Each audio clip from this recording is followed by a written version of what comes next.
Good morning. Man up, don't cry. What is toxic masculinity? In the last decades, toxic masculinity is a term that has become widely used everywhere, from academic papers to the media and everyday life. Really? I didn't know this word. What does it mean?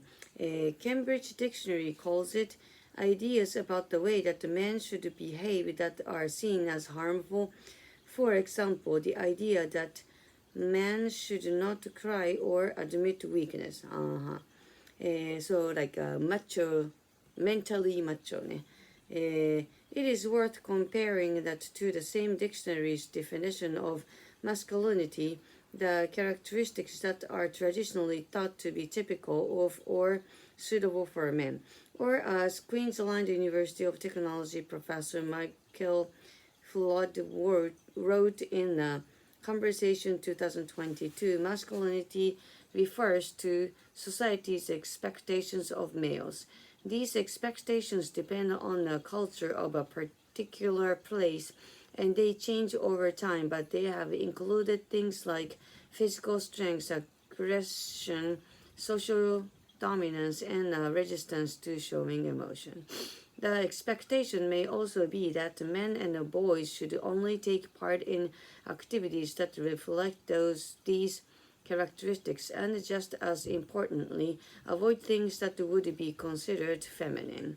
What does it look like and why is it harmful?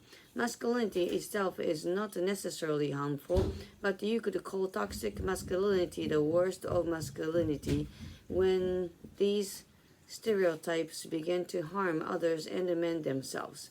Strength and aggression may come out as violence. A desire for dominance can feed a need to control all people and situations, whether at work or at home.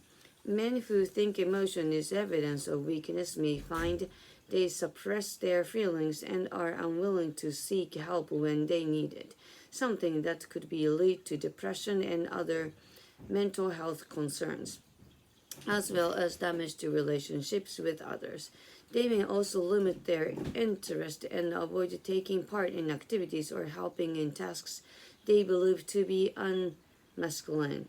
That's not good. How can it be reduced? For many experts, education and conversation are the answers. It's time for a new conversation. Psychotherapist Susie Orbach wrote in The Guardian, one that makes speaking of vulnerability essential for everyone and an aspect of strength. True. Discussion. How do you come across the term toxic masculinity before reading this article? No, actually, this is my first time in English. And how have men traditionally been expected to behave in your culture? Yeah, like samurai men. And how have your